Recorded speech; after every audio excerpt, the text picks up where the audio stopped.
Buonasera, ben ritrovati dopo la pubblicità Primus Inter Pares, consueto appuntamento settimanale del mercoledì. Vi ricordo che siamo in diretta anche su Facebook. Questa sera puntata straordinaria perché abbiamo tre ospiti, candidati sindaco della città di Padova, Simone Bordin, Simone Borile, scusatemi la confusione, Rocco Bordin e Luigi Sposato. Ho fatto un po' di confusione io. Abbiamo già parlato delle tematiche per quanto riguarda la città di Padova, dei quartieri dell'Arcella. Ora parliamo di mobilità. Iniziamo con Simone Borile per quanto riguarda la mobilità della città di Padova. Allora, per quanto riguarda il mio programma, il programma del 5 Stelle è quello di presentare un progetto integrato ma di durata trentennale di quello che è appunto un progetto di mobilità sostenibile. Cosa vuol dire? Una mobilità ecologica. È chiaro che noi siamo ovviamente a quello che è il concetto del trasporto pubblico perché in un qualche modo tutela anche, se vogliamo, quella che è anche il rispetto anche nell'ambiente, quindi una mobilità con dei bus elettrici ovviamente ecologici, quindi, ma dobbiamo in questo caso anche incentivare ovviamente l'utilizzo del trasporto pubblico. Allora il trasporto pubblico viene utilizzato nel momento in cui io consento a tutti i cittadini di Padova e dei quartieri di accedervi e quindi ecco un potenziamento delle linee anche per quanto riguarda la questione delle linee del weekend, alcune linee notturne come ci chiedono anche i giovani ovviamente, e dobbiamo anche favorire in un qualche modo l'utilizzo di questo non solo in termini di servizi e di efficienza e di tempo, ma anche magari nel costo del biglietto, quindi prevedere eventualmente anche una decurtazione di quello che è il costo ovviamente del trasporto pubblico per determinate fasce d'età e nella ricorrenza di alcuni eventuali momenti dell'anno in cui appunto si tende ad utilizzare questo tipo di trasporto, quindi una mobilità ecologica, ripristino del diretto piazze ovviamente e cercare di collegare ovviamente tutta il comune ai vari quartieri. Rocco Bordin, per quanto riguarda la mobilità? Ecco, io sono d'accordo su una mobilità ecologica e anche sul ripristino del diretto piazze, ma ritengo che il punto cardinale della mobilità padovana sia completare quel piano urbano della mobilità che non si è mai più completato da 10 anni. Per essere completato questo piano urbano della mobilità ha un bisogno cardine, quello di creare altre 2 linee di metropolitana di superficie a batteria o ovviamente a linea elettrica che portino i lavoratori dalla stazione alla zona industriale e portino gli studenti sempre dalla stazione che arrivano agli istituti, per cui dagli istituti universitari più vicini fino ad Agripolis. C'è bisogno perché un sistema solo di SIR 1 non funziona.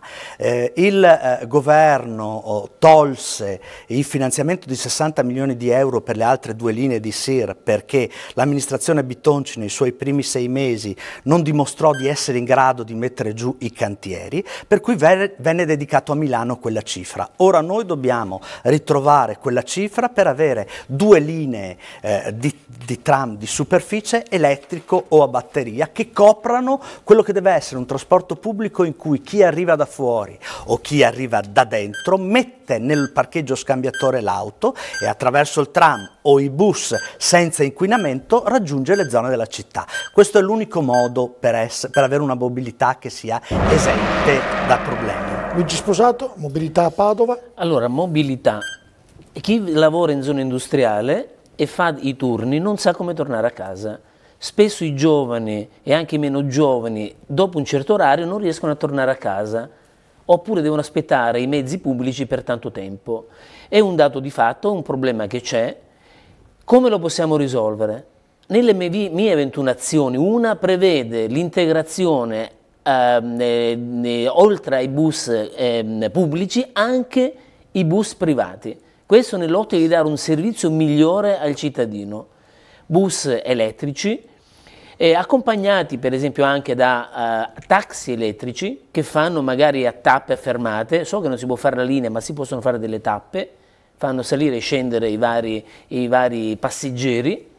Biciclette elettriche, motociclette elettriche, questa è una cosa molto importante. Dobbiamo incentivare assolutamente la mobilità sostenibile. Siamo la 4ª città più inquinata d'Italia e abbiamo la necessità di stare attenti, di conciliare il servizio che diamo al cittadino con la questione dell'ambiente. Sono due aspetti che non possono essere scollegati tra di loro. Si può fare, dobbiamo solamente avere la buona volontà di farlo, dobbiamo concentrarci sul fatto che il cittadino è al centro di tutto l'interesse dell'amministrazione comunale. Se si fa questo avremo un grande risultato nei prossimi anni.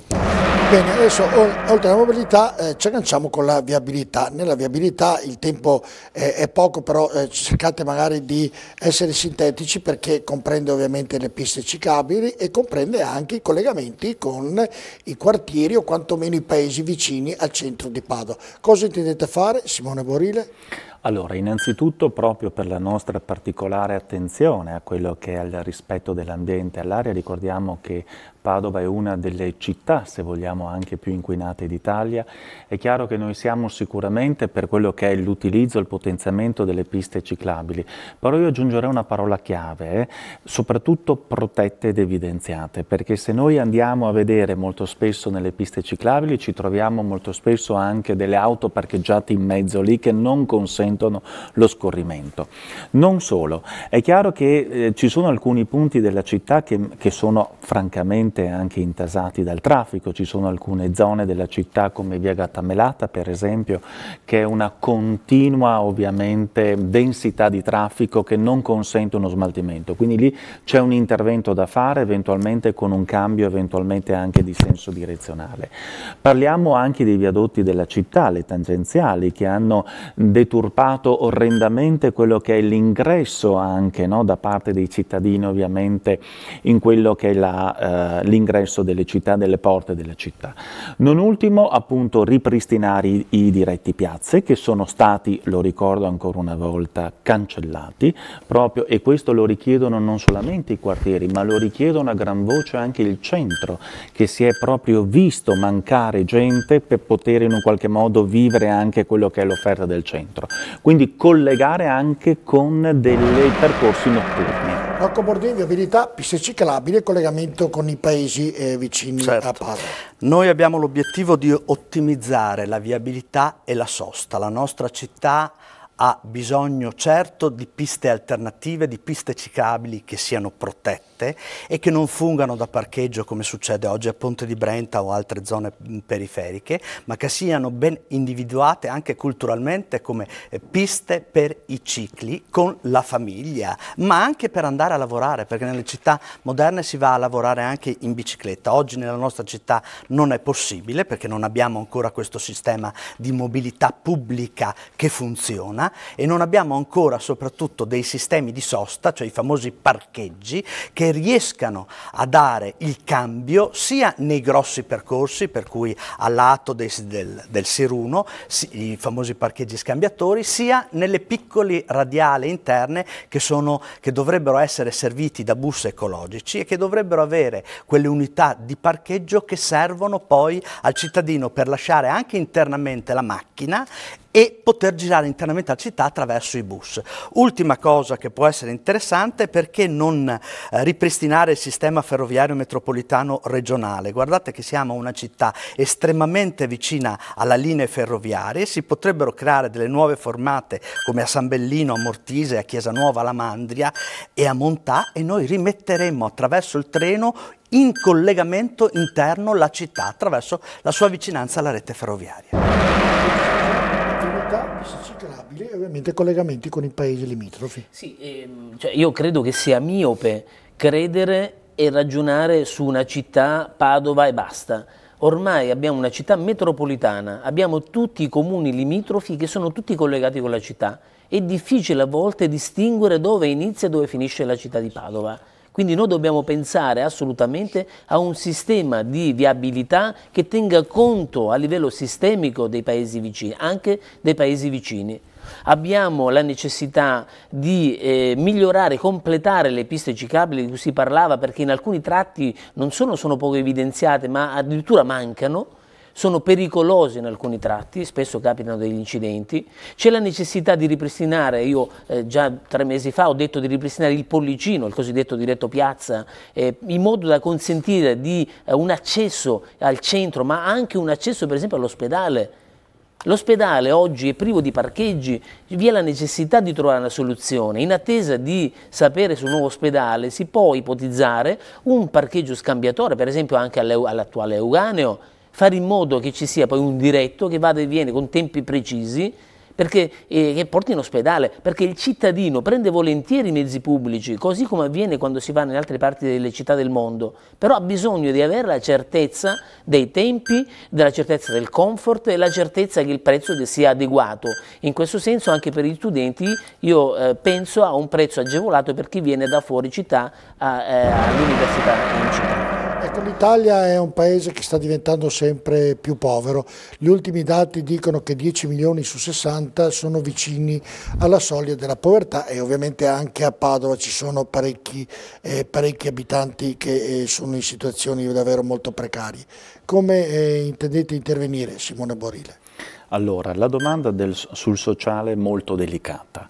Allora, io sono ed è stato tra l'altro un settore che è stato quasi totalmente trascurato dalla precedente amministrazione.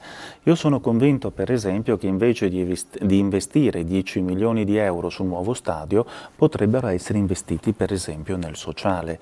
Ricordiamo che a Padova ci sono 10.000 anziani in difficoltà. 3.000 sono totalmente abbandonati, non hanno alcun tipo di supporto. Allora io ritengo che sia obbligo da parte dell'amministrazione comunale intervenire in questo settore. E in una città con un bilancio di 350 milioni, io penso che 10 milioni possano essere utilizzati attraverso un programma sinergico con determinate strutture, associazioni, cooperative specializzate nel sostegno di queste famiglie. Ma non sto parlando solo di anziani, ma sto parlando anche di quelle famiglie che hanno dei disabili a casa e che sono completamente abbandonate. Non c'è nessuna istituzione che in un qualche modo li supporti. Ecco, visto che i fondi ci sono e sono solo scelte politiche, io ritengo nella mia futura amministrazione di investire una grossa fetta nel sociale. Non ultimo le famiglie numerose. Le famiglie numerose, non tutti lo sanno, hanno un'incidenza e delle tasse estremamente elevate per il discorso ISEE, perché dal quarto figlio in poi hanno una tassazione che supera. Questo devono essere sostenute anche le famiglie numerose. Rocco Bordin, sociale. Allora, la famiglia è alla base del sociale, il nucleo fondamentale della nostra società è la famiglia. Noi abbiamo bisogno di identificare e di promuovere una serie di manifestazioni ed eventi rivolte alla famiglia, perché culturalmente la famiglia ritorni ad essere quel luogo felice che forma il soggetto e gli dà le indicazioni sul suo futuro. C'è anche da dire che spesso le famiglie sono composte da una sola persona che è anziana o da una sola persona che non è autosufficiente, per cui io propongo che in comune a livello sociale sia proprio scritto un elenco delle solitudini, per cui che il comune monitori tutte quelle persone che vivono da soli, che hanno delle difficoltà e che leggiamo spesso nei giornali muoiono e si viene ad accorgere del fatto estremo solo dopo 20 giorni, un mese. Allora il problema è di avere dei servizi sociali che tengano conto di queste solitudini, che tengano conto di queste difficoltà e che monitorino settimanalmente andando a trovare. Non parliamo poi di quello che deve essere la città organizzata, il commercio di vicinanza, il fatto che si possa arrivare a fare la spesa online e il fatto che si possa creare perciò una serie di servizi anche verdi, le famose piazze verdi, in cui le famiglie trovino dei posti ludici e sicuri per i loro ragazzi. Oggi quanti sono i parchi della città che hanno queste caratteristiche? Pochissime. Noi dobbiamo arrivare a questo risultato. Luigi Sposato, per quanto riguarda il sociale? Allora, io credo che le persone abbiano bisogno, più che essere assistite, abbiano bisogno di trovare la loro dignità. Spesso noi pensiamo che dando qualcosa da mangiare riusciamo a risolvere i problemi di queste persone, che non arrivano a fine mese, che perdono il lavoro.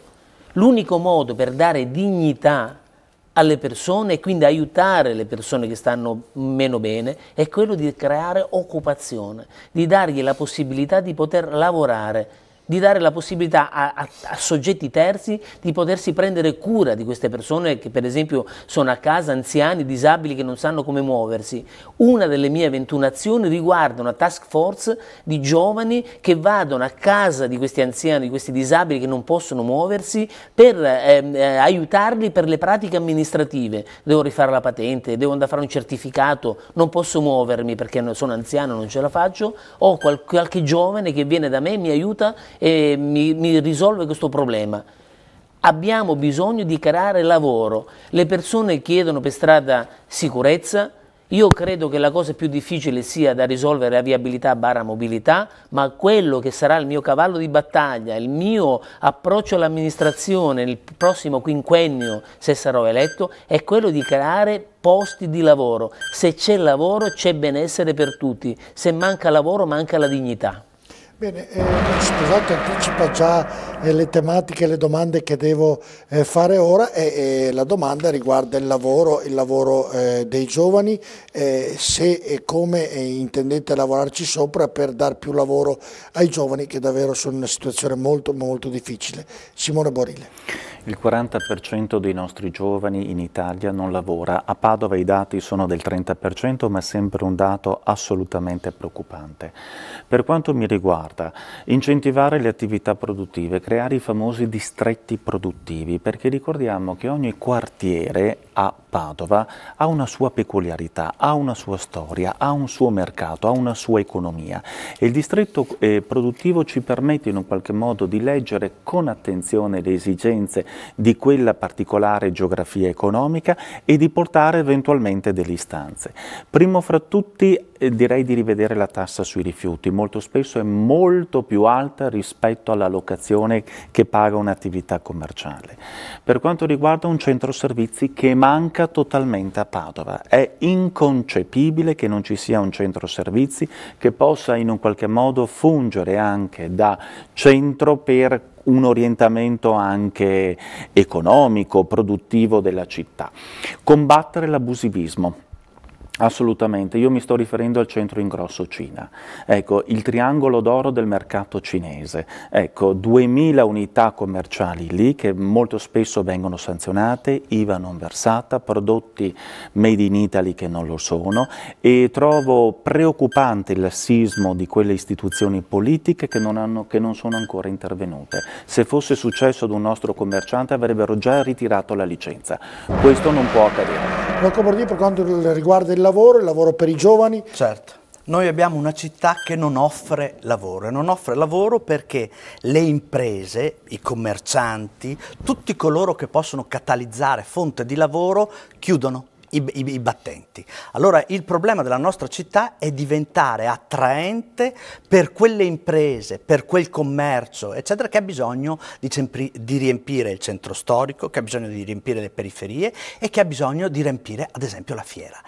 Creare un hub dell'innovazione sotto il patrocinio dell'università creerebbe un riempimento della fiera, che oggi è vuota ed è una fiera campionaria, nonostante sia stata insieme a Milano la prima in Italia a nascere, che darebbe lavoro non solo nell'ambito dell'innovazione come molte città europee, ma spiegherebbe il lavoro e darebbe la specializzazione ad altre materie come la sanità e come l'ambito innovativo tecnologico.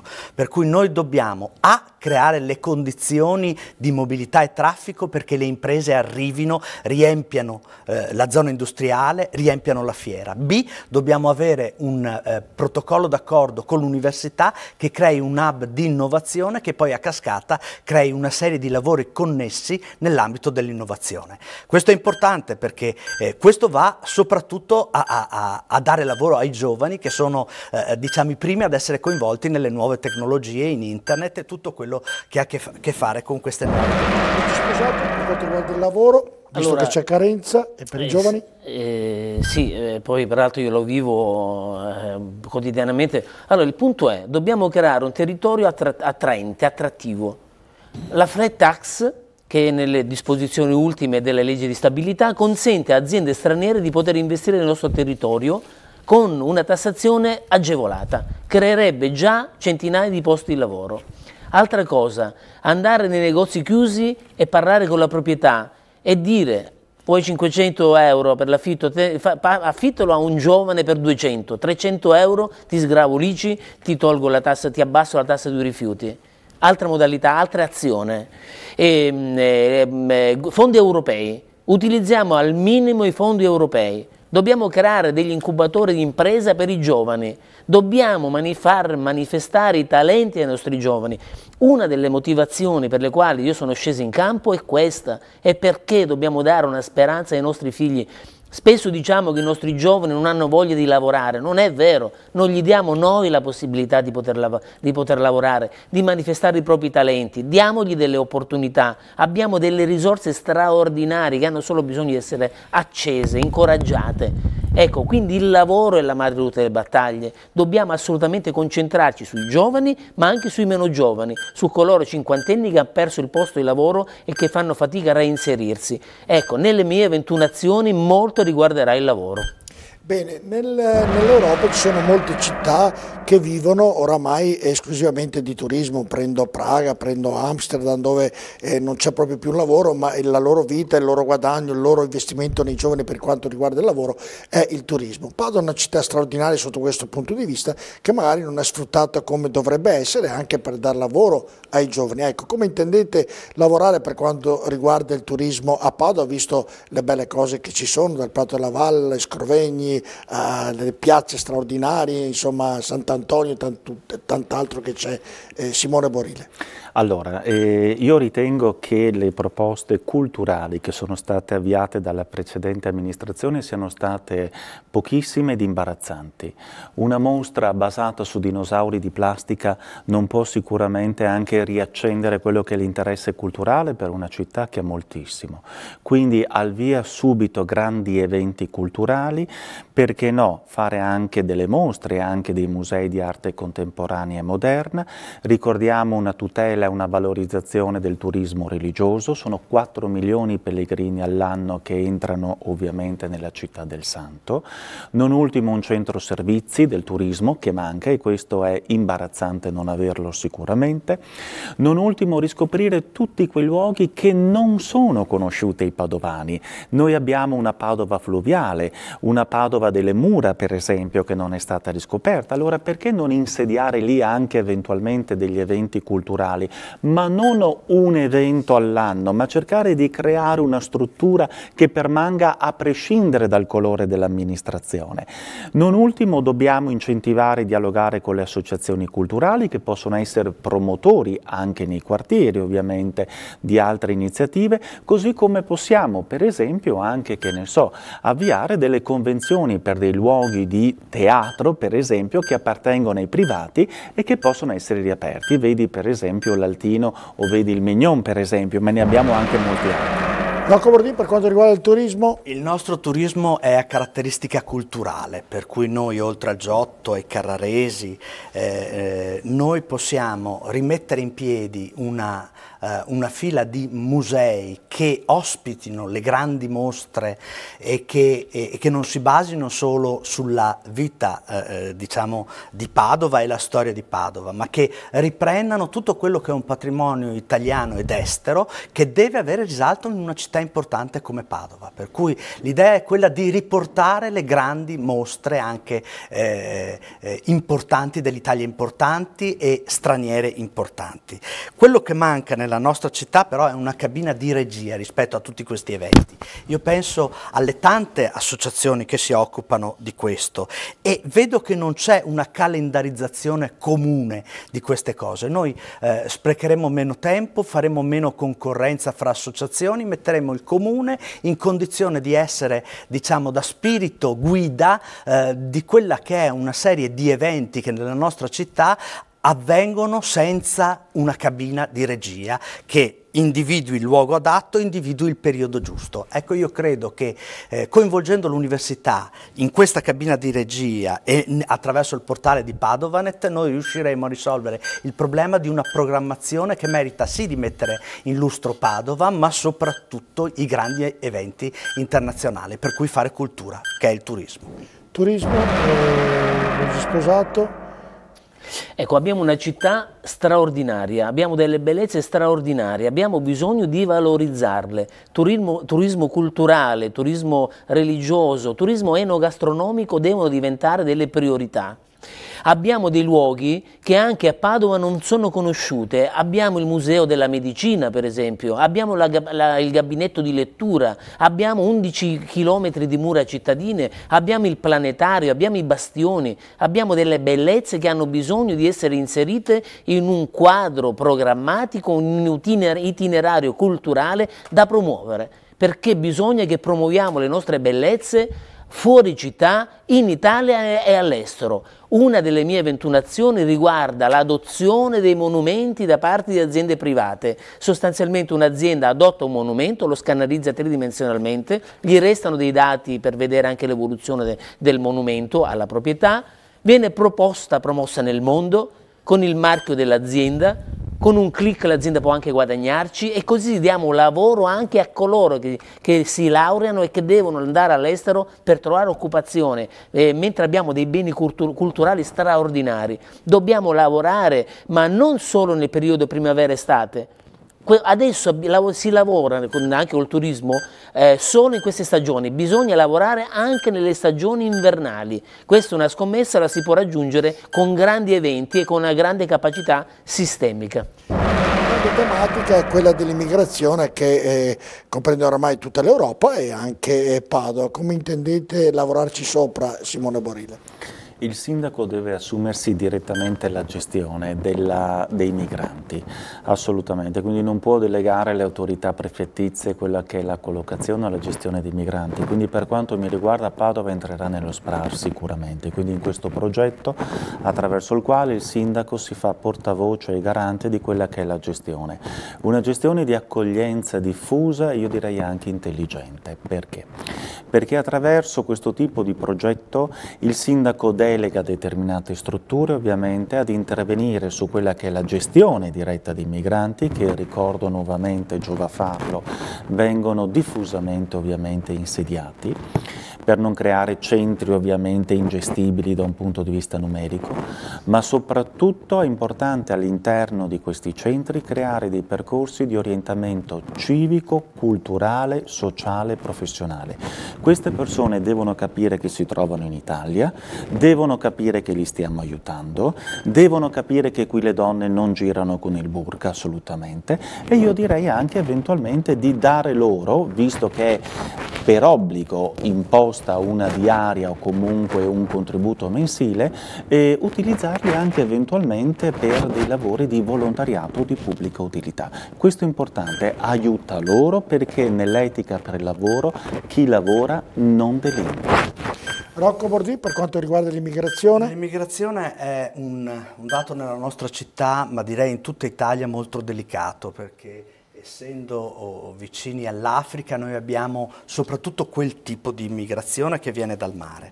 Allora il ragionamento che si deve fare può essere quello dello SPRAR, cioè può essere quello di avere una divisione equa città per città, comune comune, che consenta di ospitare e integrare nel tessuto chi è profugo, chi viene via da altri paesi e chi ha bisogno di lavorare per motivi appunto di guerre all'interno del proprio paese. Non dimentichiamoci però che noi abbiamo dei centri di identificazione che ci mettono troppo a distinguere il clandestino da chi invece è un profugo. Allora il problema è quello di abbreviare questi tempi e non arrivare a 2 anni tenendo le persone in gabbia o ovviamente in stati depressivi che poi sfociano in malvivenza.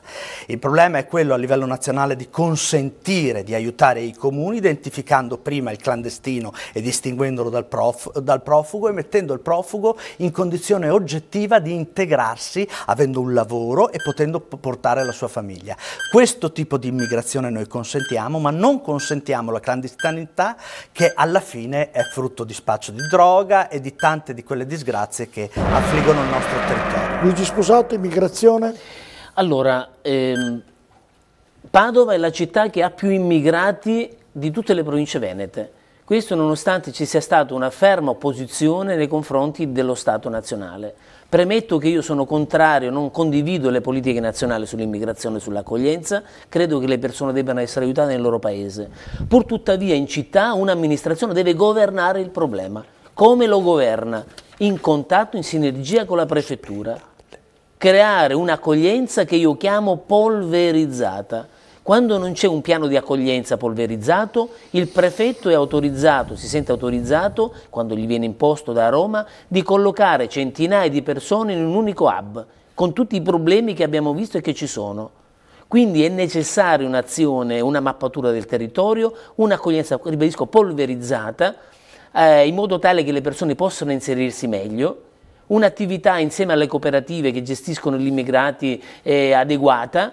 Per esempio, una delle mie 21 azioni riguarda il suggerire alla prefettura, quando fa i bandi per la gestione degli immigrati, di, oltre ad aiutare chi ha bisogno di straniero, di aiutare anche molti cittadini italiani che non arrivano a fine mese, che hanno bisogno di mangiare, hanno bisogno di una casa, hanno bisogno di un letto. Perché non possono aiutare anche gli italiani, oltre che aiutare gli stranieri? Ecco, bisogna fare un'azione seria governando un problema che comunque è difficile risolverlo definitivamente. Bene, noi andiamo in pubblicità, rientro parleremo di ospedale, di fiera, di tant'altro, quindi consiglio ai nostri telespettatori di rimanere incollati a TV7 Triveneta tra poco.